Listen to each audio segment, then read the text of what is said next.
Il y a quelques années, lors d'une masterclass consacrée à Philippe Liorret, à l'ESRA, un élève avait posé une question d'une touchante naïveté. Pourquoi faites-vous des films dans lesquels il n'y a pas de mise en scène?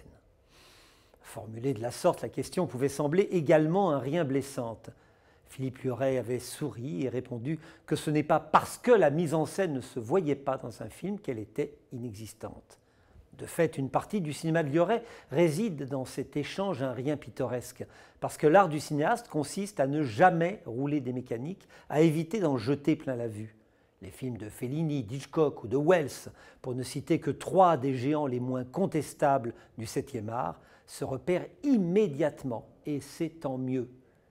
Mais il est aussi beaucoup de metteurs en scène dont on ne distingue pas la signature d'emblée, qui cherchent à s'effacer derrière un sujet, une émotion ou des comédiens. Et c'est également très bien. On ne reconnaît pas nécessairement la patte de Liorret. Et pourtant, on ne sort jamais indemne du visionnage de l'un de ses films. Parce que notre homme possède une capacité que beaucoup n'auront jamais à raconter des histoires, à faire vibrer des personnages, à susciter une émotion hors norme.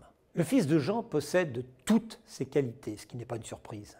Parce que Liorret est un orfèvre en la matière. Après avoir été longtemps ingénieur du son, autrement dit aux premières loges pour saisir la moindre inflexion de la voix d'un comédien et comprendre l'émotion qui se dégage d'une scène, il a franchi le pas et signé un premier film, Tombé du ciel, dans lequel se trouvait déjà tout l'ADN de son cinéma, parvenant à concilier fantaisie, trouble intime et sujet de société. Un mix qui restera à jamais son image de marque, même si la fantaisie peu à peu s'estompe. Ses plus beaux films, Mademoiselle, Je vais bien ne t'en fais pas, Welcome, y puisent toute leur force, même si Welcome possède en plus la vertu d'avoir soulevé quelques questions qui fâchent et dont le cinéma ne s'empare que trop rarement au sujet des immigrés abandonnés dans l'extravagant cul-de-sac calaisien. On croit saisir pour l'occasion la naissance d'un penchant loachien qui se confirmera lors de son opus suivant, Toutes nos envies, une belle et claire dénonciation de la façon dont est organisé le crédit à la consommation.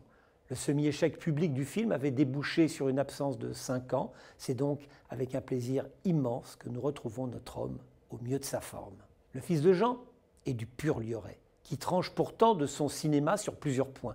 Pour commencer, la veine sociale entamée dans Tombé du ciel et très en avant dans ses 2 films précédents est mise en sourdine, le film n'affichant aucune revendication politique autre que l'épanouissement personnel de ses personnages. L'action se déroulant au Québec, ce sont pour la plupart des comédiens du cru qui ont pour mission de leur donner vie. Des comédiens que nous connaissons mal, voire pas.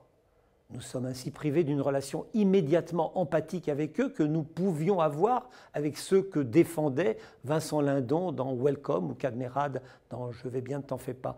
Mais d'une certaine manière, le temps qui nous est nécessaire pour nouer connaissance renforce leur authenticité. Ce ne sont pas des comédiens qui nous font face, mais bien des hommes et des femmes avec leurs fêlures et leurs espérances. Tant et si bien que ce film sans poursuite de voiture, sans effets pyrotechniques et sans scène de sexe torride ne nous lâche pas une seconde. Nous sommes happés par la vérité des personnages ou par la qualité de leur regard sur le monde. L'émotion, toujours. De fait, le film ne laisse aucun répit. C'est une fois que le mot « fin » apparaît, non, c'est une image, on n'écrit plus le mot « fin » à l'écran. Peut-être une façon de suggérer que la fin est provisoire et que le temps du film n'est qu'un segment de la vie des personnages. C'est donc une fois que le mot « fin » apparaît que l'on commence à se demander comment ce diable d'homme réussit à chaque fois aussi bien son coup, comment l'émotion qui est dispensée reste aussi forte. Ce qui revient à reposer la question liminaire, celle qui concernait la supposée absence de mise en scène. En réalité, il n'y a pas de recette miracle, c'est l'extrême attention portée au moindre détail qui assure la réussite de l'ensemble, la qualité de l'écriture, l'intelligence de chaque ligne du dialogue, le choix des comédiens, la précision du montage. Mais le sujet n'y est pas pour rien. Bien sûr, on pourra en dire 2 mots. Révéler qu'un Français trentenaire apprend au moment de la mort de sa mère que son père est québécois et qu'il a 2 frères de l'autre côté de l'Atlantique. Mais l'envie est absente d'allumer les projecteurs au-delà de la case départ, parce que rien ne vaut que découvrir le déroulement de l'intrigue en même temps que les personnages, ne pas avoir sur eux une seule longueur d'avance. L'intrigue du fils de Jean n'est pas à teneur policière, mais il est des secrets de famille qu'il serait monstrueux de révéler ici. Car la famille est bien au cœur du film, comme très souvent chez Philippe Liorey, dont les personnages, peut-être des alter-ego, sont couramment à la recherche du cocon familial. Les familles détruites de « Je vais bien, ne t'en fais pas » ou de toutes nos envies, les âmes errantes de l'équipier, de Welcome, de Tomber du ciel, ont en commun la recherche d'un peu de chaleur. Flotte dans les films de Philippe Liorey cette bonne odeur d'homme dont parlait Renoir. Rien ne le touche davantage que ces rencontres dont les cœurs ne ressortent jamais indemnes, qui nous touchent à notre tour tant nous avons le sentiment que c'est à nous, personnellement, que ces êtres souffrants et désirants s'adressent. Cette fameuse identification sur laquelle reposent nombre de films est ici aisée. Qui ne partage pas un tant soit peu cette part d'enfance du personnage central ? Personnage incarné par Pierre Deladonchamp, vu ces derniers temps dans plusieurs films, dont L'Inconnu du lac, film pour lequel il a reçu le César du meilleur espoir. Hasard ou coïncidence, le lac est aussi au cœur du fils de Jean, puisque c'est là que l'on a vu Jean pour la dernière fois. Mais c'est aussi au bord d'un lac que se scellait l'attirance des deux personnages de toutes nos envies. Philippe Liorey aime l'eau. Welcome avait pour enjeu la traversée de la Manche à la nage. L'équipier se déroulait en grande partie dans un phare entouré par la mer, etc.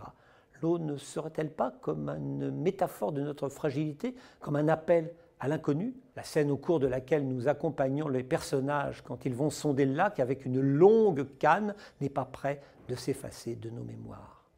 Ce qui ne veut pas dire que le cinéaste table sur un pittoresque bon marché. Des tas de perches lui étaient tendues qu'il n'a pas saisies. L'usage de l'accent québécois, par exemple, se fait avec modération. Nous ne sommes pas dans un film de Xavier Dolan et il n'aurait pas fallu que des saillies du dictionnaire de nos cousins d'outre-Atlantique ne viennent nous distraire de l'essentiel. Et puis, notre Candide au pays des Acadiens est français. Il a besoin de comprendre immédiatement ce qu'il rencontre, ce qui fait nos affaires. Plusieurs films de Liorey ont été adaptés de romans. C'est également le cas de celui-ci. Mais le film est volontairement très différent du livre de Jean-Paul Dubois, malicieusement titré « Si ce livre pouvait me rapprocher de toi ». Il n'en a conservé l'esprit que pour mieux se détacher des péripéties. De fait, le scénario a été construit sur de vagues souvenirs d'une lecture ancienne. Reste l'essentiel, la filiation, les retrouvailles et bien sûr le Canada. Cette histoire ne pouvait pas ne pas se tenir loin. Il fallait que le déplacement géographique ait des airs d'aventure. Mais il était également nécessaire que l'on y parle français, ce qui permet de concilier le dépaysement et la proximité. Mais n'est-ce pas au fond ce que l'on attend de tout film ?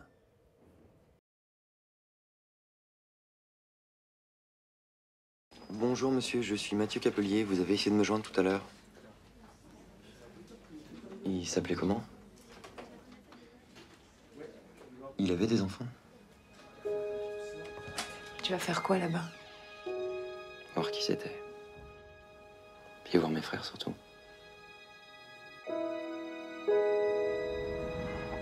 Mathieu? Oui. Pierre. Bonjour. Bon. Il y a 15 jours, il pêchait sur un lac. Il est tombé du bateau, puis on l'a pas retrouvé. Ils vont enterrer quoi alors s'ils l'ont pas retrouvé? Quand même, t'aurais pu me le dire. T'aurais été incapable de tenir ta langue, tu le sais très bien. Mathieu, le fils de Jean. Tu vois? Je viens de l'apprendre. Moi aussi. Tes frères, ils savent pas que t'existes, puis leur mère non plus, surtout. Déjà qu'elle vient de perdre son mari, puis eux autres leur père. Tu penses pas qu'ils en ont déjà assez comme ça? Je veux pas faire d'histoire, moi, je veux juste les voir, c'est tout. Et j'ai 2 jours pour ça. Le pick-up, là-bas, c'est eux. On est d'accord que tu dis rien, OK? C'est le fils d'un ami, français. Il vient nous aider. Et votre père, il avait une clinique, c'est ça? Ouais. Tu fais pas le con, hein?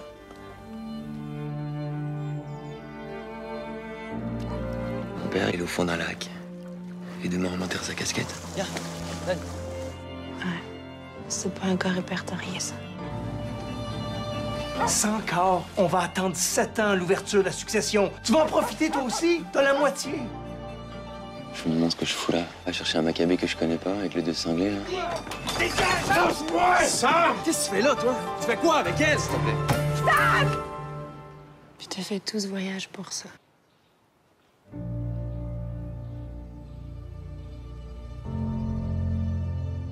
J'aurais aimé ça avoir un garçon. Pour aller à la pêche.